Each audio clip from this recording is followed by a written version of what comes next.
Bonjour à tous et bienvenue. Ça y est, nous sommes en 2025, l'occasion de vous souhaiter bien évidemment une bonne année 2025. Je vous souhaite toute la réussite possible, le plus important bien évidemment, la santé, puisse tous vos objectifs personnels et professionnels se réaliser et je vous souhaite un maximum de bonheur dans cette belle année. Une année 2025 qui du coup commence, j'ai envie de dire, sur les chapeaux de roue pour les amateurs de football, puisque ça y est, le mercato hivernal a ouvert ses portes. L'occasion du coup de traiter un petit peu le sujet avec, on va faire tout simplement quelque chose de simple, le mode d'emploi du mercato. Comment aborder ce mercato hivernal, comment le gérer, comment s'informer, quelles sont les méthodes pour pouvoir gérer au mieux cette période toujours très particulière. Et on va commencer sans plus tarder avec quelque chose qui me paraît être assez important. Le mercato étant une période toujours excitante, où on joue sur tes attentes, l'envie de faire des recrues, l'envie d'avoir des rumeurs, des infos mercato. Le premier travail, les amis, c'est un travail à faire sur soi-même et sur les attentes que l'on peut avoir. Il faut bien évidemment connaître les ambitions et quels sont les besoins du club que l'on supporte sur le marché des transferts. C'est quelque chose qui est vraiment important à comprendre parce que c'est ce qui va conditionner le fil conducteur du mercato de votre club. Certains clubs d'ailleurs n'auront même pas besoin de recruter, ou alors ils pourraient trouver d'autres options au sein de leur effectif, avec possiblement un positionnement de joueur qui va changer, possiblement un jeune du centre qui va pouvoir monter et gravir les échelons.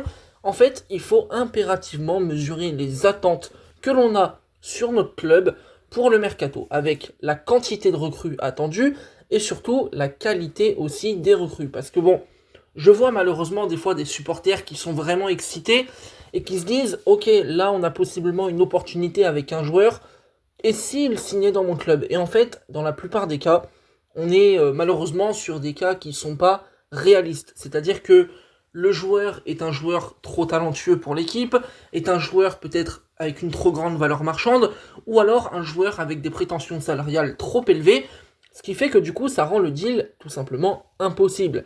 Et donc le premier travail à faire, c'est vraiment ce travail sur soi-même et sur ses attentes. Il faut être conscient que quand son club a un effectif, il a des manques peut-être, possiblement, et donc s'il y a des manques, il faut les cibler. On va pas, je sais pas, je vais vous prendre un exemple très simple que je connais bien.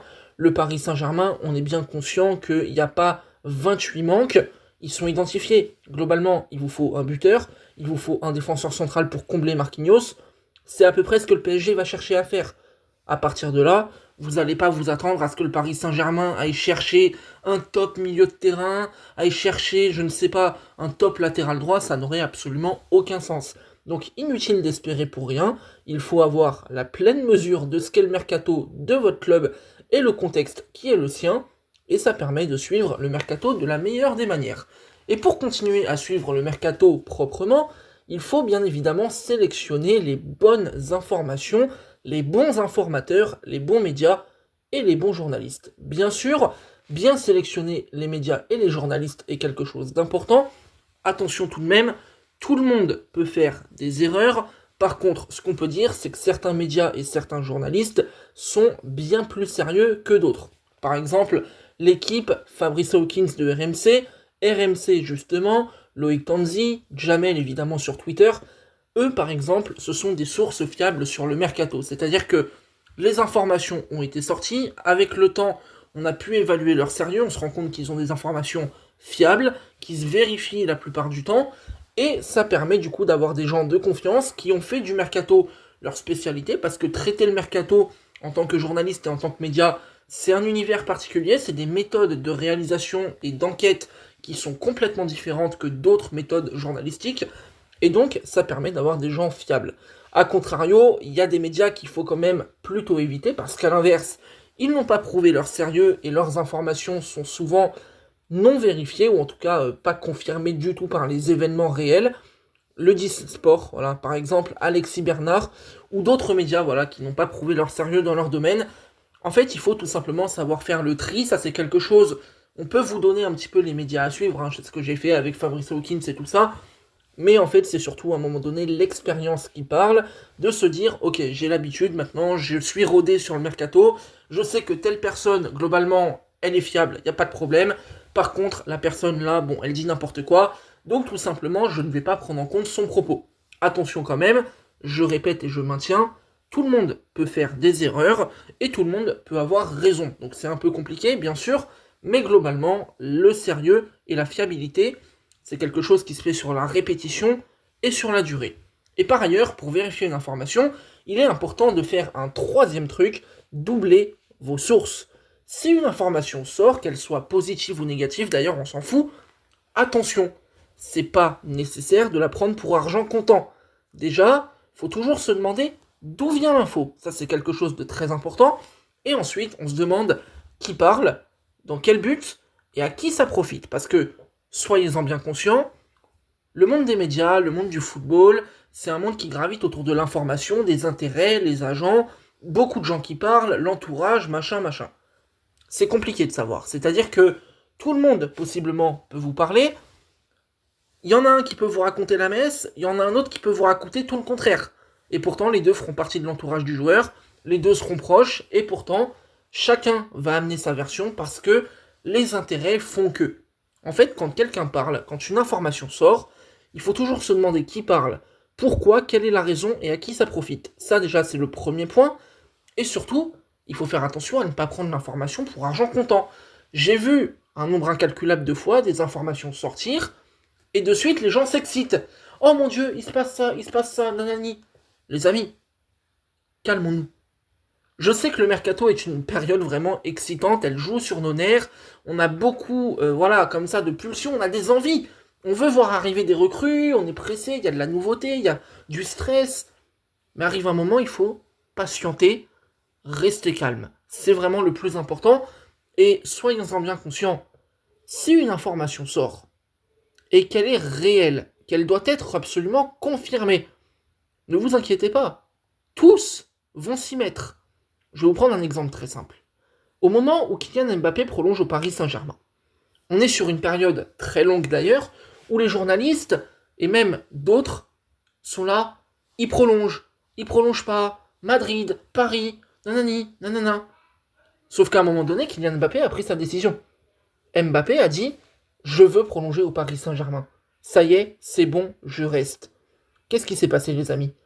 Les journalistes, eux, prêchaient chacun leur paroisse, avec chacun leurs infos. Paris, Madrid, prolonge pas. À partir du moment où Kylian Mbappé a décidé, que la décision était actée et que tout le monde en a été informé, tous, autant qu'ils sont, et peu importe ce qu'ils disaient initialement, ils se sont mis d'accord autour d'une information. Il a décidé, ça y est, c'est fait. Et à partir de là, vous avez vu combien de confirmations en quelques minutes? Des dizaines, et encore des dizaines. Quand une information est fiable, quand elle est vérifiable et vérifiée, ne vous inquiétez pas, les sources se doublent, se triplent, voire même plus. Et ça, c'est important. Et par ailleurs, ça nous amène au quatrième point, en parlant d'information, ne pas avoir peur du manque d'information. Eh non les amis, ce n'est pas parce que personne ne parle de votre club, qu'il n'y a pas d'information, pas de rumeur, que le club ne travaille pas. Déjà, il y a un truc qu'il faut prendre conscience, les clubs, sur le mercato, ils sont systématiquement à l'affût d'une opportunité. Pourquoi? Parce que possiblement tu peux avoir une opportunité vraiment intéressante pour te renforcer, auquel cas il ne faut pas la rater, parce qu'il y a quand même la réalité sportive, économique. Quand tu as une opportunité, c'est quelque chose d'assez positif, il faut y aller. Et ensuite, le mercato reste et restera toujours imprévisible. C'est-à-dire qu'à un moment donné, même un club très bien géré, qui n'a pas de mouvement prévu sur le mercato, il peut faire face à une offre qui n'est pas refusable. Il peut faire face à un joueur qui veut partir. Les amis, c'est la réalité du mercato. Tout peut changer rapidement. Même si vous êtes un club très bien géré, que vous n'avez pas prévu de mouvement sur le marché et que votre effectif est prévu pour rester tel quel. Vous regardez, vous travaillez sur le mercato, parce que vous pouvez avoir un mouvement qui n'est pas prévu, mais surtout, vous préparez aussi la saison d'après. Donc vous êtes en fait systématiquement actif, vous avez systématiquement un œil sur le mercato, et vous avez toujours une observation de joueurs en permanence. Donc ça c'est important les amis. Quand il n'y a pas d'information, gardez-le en tête, ça ne signifie pas que votre club ne travaille pas. Est-ce qu'ils feront des recrues? Sans doute. Sans doute pas. Ça, c'est la réalité de chacun. Ça veut pas dire qu'ils feront systématiquement une recrue, mais ça veut pas dire qu'ils en feront systématiquement pas. Par contre, ils travaillent. 5e point, les amis, de ce mode d'emploi du mercato, avoir conscience de ce qu'est le mercato hivernal. Les amis, le mercato hivernal, par définition, c'est pas le mercato estival. Et de fait, tout est différent. Le mercato hivernal, c'est un mercato qui est très court. C'est un mercato où tu, quand même, peux pas tellement modifier et chambouler tous tes plans en cours de saison. C'est quand même quelque chose qui est compliqué. T'as pas vraiment de joueurs qui sont disponibles. En tout cas, pas de très gros joueurs disponibles. Il y a peu de recrues qui sont attendues en théorie. Parce que bon, on est sur un mercato d'opportunités et ou d'ajustements. Donc, tu vas pas faire tes 5-6 recrues. Normalement, t'en fais 1-2. Si vraiment t'as bien bossé, t'en fais pas.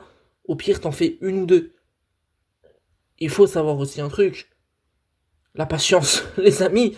Il faut être patient parce que clairement, je vais être honnête avec vous. Sur le mercato, déjà, ça s'est confirmé un peu cet été. Mais sur le mercato hivernal, il va y avoir des négociations. Et on est sur un mercato avec une période très courte. La patience, ça va être important. Parce que possiblement, il y a pas mal de deals qui vont se finaliser en fin de mercato. Vraiment, j'insiste, c'est un mercato qui est très très différent du mercato estival. Parce que le mercato estival, en fait, vous avez beaucoup de joueurs disponibles, les négociations, elles peuvent durer, le mercato, il dure plus longtemps, et possiblement, vous avez des mouvements qui vont chambouler le monde du mercato. C'est-à-dire que vous faites une recrue, et là, tout le monde se dit, ah ouais, quand même, ils ont frappé fort, et du coup, le club qui a perdu son joueur, il cherche à le remplacer par un autre du même calibre, et ça emmène, comme ça, un jeu de chaises musicales. En hiver, on va être honnête, c'est quand même bien plus rare. Les amis, 6e point de ce mode d'emploi du mercato, et je suis un petit peu souriant parce que là on attaque ce que je préfère tout simplement, les amis, fuir les insiders. Mon Dieu, les insiders, les amis, c'est un vrai chapitre du mercato. Qu'est-ce qu'un insider? C'est pas compliqué. Un insider, c'est un compte comme ça qui arrive sur les réseaux sociaux, principalement Twitter. Il spawn comme ça sur la map et il se dit « Ok, c'est mon moment. C'est maintenant ou jamais. C'est à moi de briller. » Clairement, on est sur des comptes qui sortent de nulle part. La grande majorité, clairement, font croire des choses et des infos qu'ils n'ont pas. Voilà, tout simplement. Et en fait, pourquoi je vous dis de fuir les insiders? Déjà parce qu'ils n'ont pas d'infos pour la plupart d'entre eux, mais surtout qu'on est sur des gens qui sont avec un petit aspect malsain. C'est-à-dire que, en fait, ils arrivent en période de mercato, ils savent que les supporters ont des attentes, ont des espoirs. Ils vont jouer sur ces sentiments-là. Ils vont jouer sur ces attentes. Et en fait, ils vont profiter de la naïveté, de votre espoir, pour pouvoir gratter soit des likes, de l'attention, ou alors se sentir exister. Et je vous le répète vraiment sincèrement, c'est des gens qui ne sont pas fiables, sauf dans de rares exceptions. Donc si vous voyez un insider, quelqu'un qui n'a pas beaucoup d'informations, qui sort de nulle part, qui n'a pas trop tweeté, qui s'invente, coupez tout. Les amis, fuyez. Ces gens sont des cancers pour le mercato. Ces gens sont malsains dans leur manière de faire. Il faut arrêter. Voilà, tout simplement. C'est un phénomène qui d'année en année commence à prendre quand même pas mal d'ampleur. Mais vous pouvez stopper le jeu. Et ça, c'est vous qui avez le pouvoir. Donc, quand vous voyez un insider, ne le calculez pas. Bloquez-le, masquez-le, faites ce que vous voulez, mais croyez les vrais médias. Parce qu'il y a des vrais journalistes, il y a des gens qui sont vraiment informés, qui font le travail très très bien.